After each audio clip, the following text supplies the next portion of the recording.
The pool was still. The lights of Moscow reflected on the water like shards of broken glass, and the crowd hushed into a silence so sharp it felt like it might shatter. In lane 4, a young woman adjusted her goggles, her hands trembling slightly, though her face betrayed nothing. Petra Schneider was only 17, but in that moment, she carried the weight of a nation, the expectations of a regime, and the pressure of a world divided by politics and fear.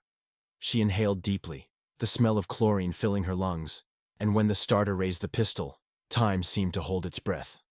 The gun cracked. Petra dove, and with that, history was rewritten. Her story begins far from Moscow. She was born on January 11, 1963, in Karl-Marx-Stadt, East Germany, a city that lived under the heavy hand of socialist ambition.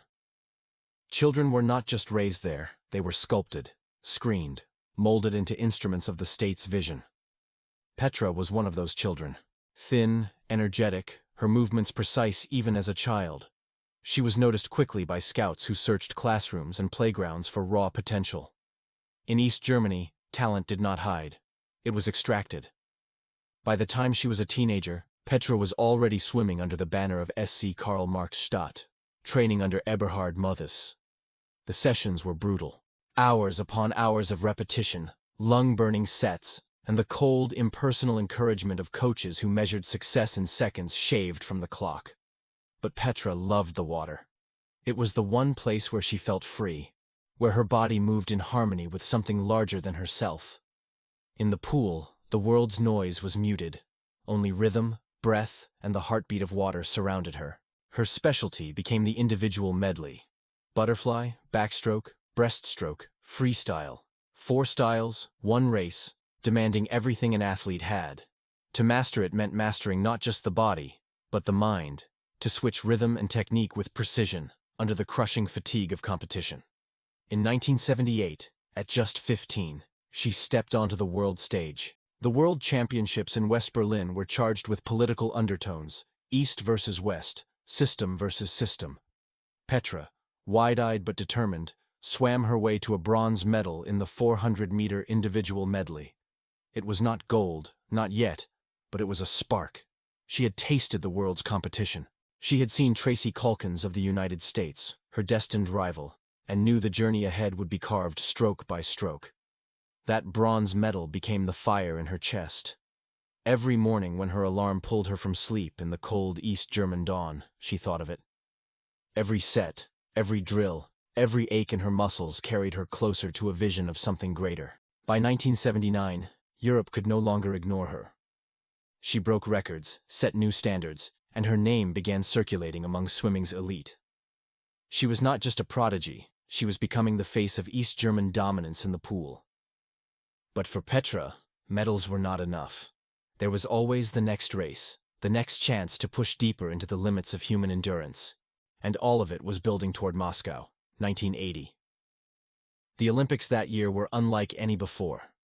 The Cold War had wrapped its icy grip around sports, and when the Soviet Union invaded Afghanistan, many Western nations, led by the United States, boycotted the Games. Tracy Calkins would not be there. The lane beside Petra would remain empty of her greatest rival. Still, the pressure did not lessen. If anything, it grew heavier. East Germany demanded perfection, demanded victory, demanded gold. July 26, 1980. The final of the women's 400-meter individual medley. Petra stood behind her block, heart hammering. The silence before the start was deafening. The race began, and she launched forward. Her butterfly strokes carved through the water, strong and relentless, her arms slicing like wings of steel. She turned, transitioned into backstroke, her face breaking the surface, droplets scattering under the blinding lights. Her body ached already, but she pushed harder. Breaststroke came next, each pull deliberate, calculated, every kick hammering her forward. And then, freestyle, the last leg, the place where champions are crowned or broken. Petra's arms churned like pistons, her lungs screamed, the crowd roared, but she heard nothing except the rush of blood in her ears. She touched the wall, the scoreboard lit up. 36.29, a world record. A victory so decisive her nearest rival, Sharon Davies, was 10 seconds behind. Gold for Petra Schneider. Gold for East Germany. And in that moment, her name was etched into history. The medal was heavy around her neck, but the weight was more than metal. It was the burden of expectation, of a nation watching, of coaches who measured her worth not in laughter or joy, but in seconds and victories. 17 years old, and already she was an emblem of East German power. The days after her triumph in Moscow blurred into parades, ceremonies, and honors. She was awarded the Vaterländischer Verdienstorden in silver, the Patriotic Order of Merit.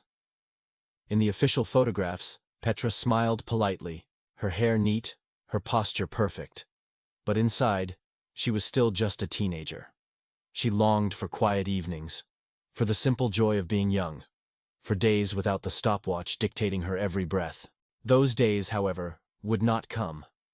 Back in training, there was no time for rest. The coaches tightened the schedule, demanding more precision, more endurance, more records. The Olympic gold was not an end. It was the beginning of an even harsher journey. Petra's body began to change in ways she did not understand. Her muscles grew harder, her recovery quicker, her strength almost unnatural. Pills were handed to her as casually as vitamins, little blue tablets known as oral turinabol. She was told they would help her recover, keep her healthy, make her strong. And in a culture built on obedience and loyalty, Petra did not question. None of them did. At 14 she had begun the program, and by now it was as normal as lacing up shoes. The truth, the full truth, would not come to her until years later, when the system itself lay in ruins. For now she swam faster. Faster than anyone thought possible. In 1982, the World Championships were held in Guayaquil, Ecuador. It was here Petra reached the very peak of her career. The air was hot, the pool dazzling beneath the sun, and anticipation hung over every race. When she entered the 400-meter individual medley, the world watched. They had seen what she had done in Moscow, but could she do it again? Could she push the boundary even further? The race began with tension so thick it felt like the pool itself trembled. Petra moved smoothly through the butterfly, pacing herself carefully. On the backstroke, she kept within striking distance, her eyes fixed not on the competitors, but on the water ahead. Breaststroke came, the slowest, the most punishing of the strokes, and Petra surged forward, her kicks precise, her arms steady. Then came the freestyle, and something ignited in her. She erupted off the wall and tore through the final 100 meters like a storm.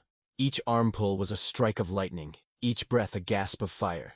She left the field behind, not by inches but by body lengths. When her hand touched the wall, the scoreboard flashed the impossible. 4:36:10. Another world record, another step beyond human limits. The record would stand untouched for 15 years. No one could get close. It was as if she had swum not in water, but in another dimension altogether. She also won the 200-meter individual medley, another gold to her name, and a silver in the 400-meter freestyle. By the end of Guayaquil, Petra Schneider was not just a champion. She was untouchable. But whispers followed her. How could anyone swim so fast? How could she dominate by such margins? Behind closed doors, some coaches and swimmers from the West raised questions. They had suspicions, but no proof. And Petra herself, caught in the machinery of East German sports, buried her doubts deep inside. For the next 2 years she trained harder than ever. The Olympic Games of 1984 loomed, and she was determined to defend her title, to face rivals like Tracy Calkins at last, to prove herself in a true head-to-head. But fate had other plans. When the United States announced the boycott of Moscow in 1980, East Germany had benefited. Now, in 1984, when Los Angeles prepared to host, the Soviet Union led its own boycott in retaliation. East Germany followed, and Petra Schneider's dream of defending her Olympic crown evaporated overnight. She was devastated. Years of sacrifice, hours in the pool, endless training, all leading to an empty summer, watching the games from afar. Tracy Calkins would swim in Los Angeles, winning 3 gold medals, but Petra was not there. The rivalry that could have defined an era never found its stage. For Petra, the loss of 1984 was more than just the absence of competition. It was the moment she realized the limits of her control. She was not an athlete free to chase dreams. She was a pawn on a political chessboard, moved at will by forces she could not resist. By 1985, her body and spirit bore the marks of years under the regime's crushing expectations. The medals sparkled, but the joy was gone. She retired quietly, stepping away from the spotlight before she turned 23. But the story of Petra Schneider did not end at the edge of the pool. It was only beginning to unravel. No whistles, no endless laps under fluorescent lights, no stopwatch clicks echoing through the humid air of indoor pools. For years, her life had been measured in fractions of seconds, her worth weighed against the pace clock. Now, mornings stretched before her like an open sea, wide and uncertain. She was only in her early 20s, but she felt older, as if the water had aged her decades. East Germany, however, never let go of its champions completely. The state paraded its heroes, using them as symbols of success. In 1988, she married Ingobert Kind, a fellow East German athlete in weightlifting. They shared the bond of discipline, of knowing what it meant to sacrifice youth for medals. Together, they tried to carve out something resembling a normal life. She studied to become a teacher. Teaching appealed to her, not for glory, not for applause, but for the simple human connection. She wanted to guide rather than be driven, to nurture rather than be measured. But history was moving swiftly outside her control once again. By 1989, the Berlin Wall crumbled. East Germany, with all its rigid structures and secrets, collapsed almost overnight. And the truth, long buried in whispers and locked drawers, began to rise. The Stasi files revealed the machinery of the state-sponsored doping program. Doctors, coaches, and officials had orchestrated a system of performance-enhancing drugs given to athletes, often without their full understanding. It was systematic, clinical, ruthless. For Petra, the revelations were both shocking and clarifying. Pieces of her past clicked into place. The pills she had taken without question, the sudden changes in her body, the ferocious strength that had seemed unnatural. It all made sense. She wrestled with the weight of this knowledge. Her records, her medals, her world titles. How much of them belonged to her? How much belonged to chemistry, to a government's ambition, to something stolen? For years, she avoided the public eye, content to live quietly in Chemnitz, working as a swimming coach, guiding children who dove into the same water she once had. But she carried the conflict within her, pride in her effort, shame in the system that had used her, sorrow for the rivals who had faced her without the same hidden assistance. In 2005, Petra did something few champions would ever dare. She publicly asked for her 400-meter individual medley record to be erased. She admitted openly that it had been achieved under the influence of performance-enhancing drugs, part of East Germany's program, and she no longer wanted the honor attached to her name. It was a startling act of honesty, and one that cut her legacy in two. Some admired her courage, her willingness to face the truth. Others turned away, uncomfortable with a past that tarnished not only her victories, but the memory of an entire era of sport. Swimming World magazine, once proud to name her World Swimmer of the Year, eventually revoked its awards to East German athletes, stripping Petra's name from its lists. The International Swimming Hall of Fame still listed her among the greats, but with a shadow that could not be erased. And yet, Petra never sought to defend herself or rewrite history. She accepted the complexity of her life, the contradictions, the triumphs laced with guilt. In her own words, she had benefited from something unfair, and she would not pretend otherwise. At the pool in Chemnitz, where young swimmers still splash and laugh, she walks the deck quietly, offering advice, adjusting a stroke, encouraging a nervous child. Her presence is calm, unassuming. Few of them know what she once carried, what waters she once conquered, what ghosts follow her into the chlorine air. Sometimes she slips into the pool herself. The strokes come back easily, muscle memory etched into her bones. But it is different now. There is no clock to chase, no crowd to roar. Just water, and silence, and memory. She remembers Moscow, the deafening silence before the start, the explosion of energy, the euphoria of touching the wall first. She remembers Ecuador, the final freestyle leg, her body surging with impossible power. She remembers the endless mornings, the little pills, the coach's sharp voice, the ache in her chest. and she remembers the moment she asked for her record to be erased. That, too, was a race, not in water, but within herself, between denial and truth. And truth, at last, had won. Her story is not simple. It is a tapestry woven with brilliance and betrayal, with honor and regret. She is both a champion and a cautionary tale, both victim and victor. She is defined by her humanity, flawed, searching, honest, and in that perhaps there is a different kind of victory. The water still calls to her, as it always has. But now, when she swims, it is not for a nation, not for a record, not for glory. It is for herself. And in those quiet strokes, alone in the pool, Petra Schneider is finally free. The story of Petra Schneider does not begin with medals. It begins in Karl Marx Stadt, in the gray concrete world of East Germany in the 1960s. A place where smokestacks filled the sky, where childhoods were organized around discipline, where play was often replaced by programs designed to mold the next generation of workers and athletes. Her parents raised her quietly, but the state had other plans. From the time she was a little girl, Petra showed unusual strength in the water. At local pools, her small body cut through the surface with surprising rhythm. Teachers noticed, coaches noticed, and in East Germany, once talent was noticed, it was claimed.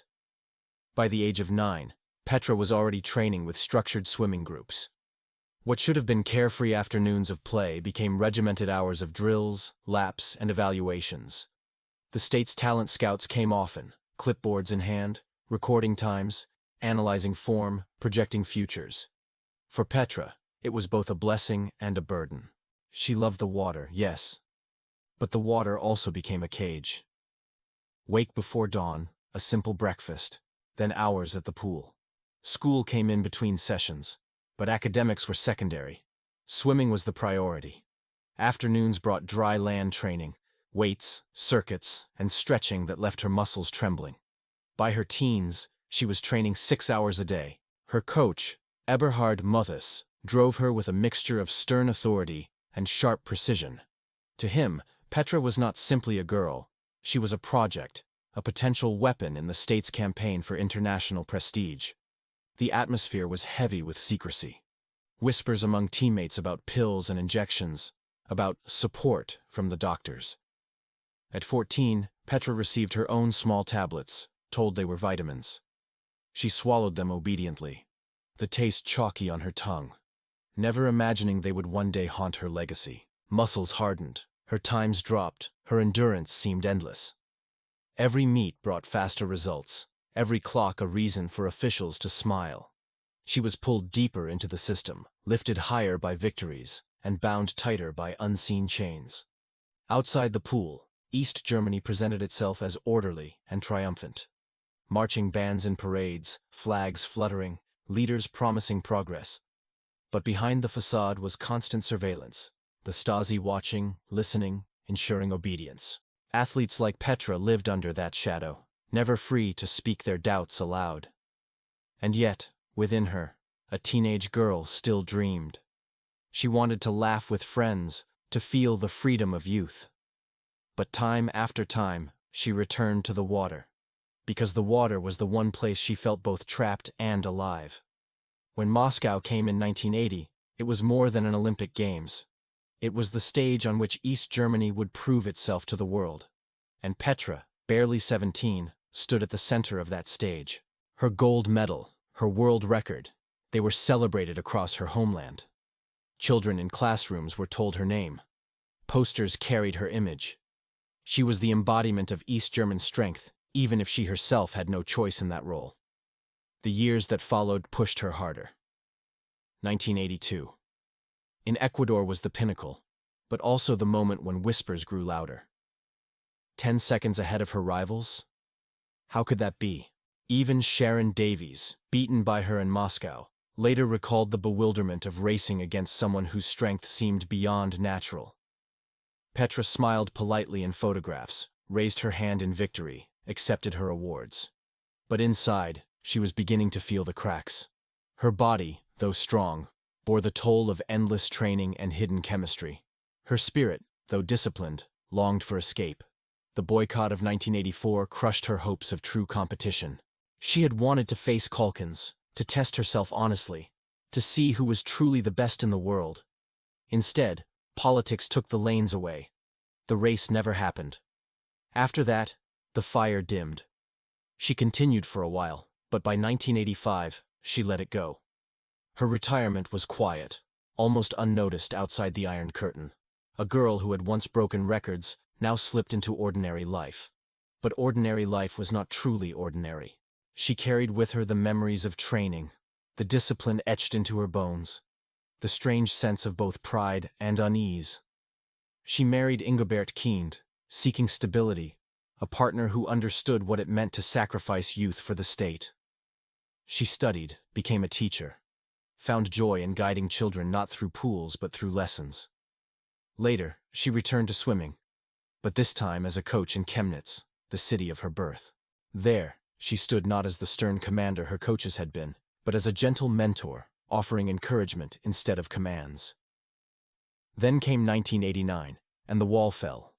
Suddenly, the truth began to emerge. The files opened, the testimonies came forth, the dark machinery of East German sports revealed in shocking detail.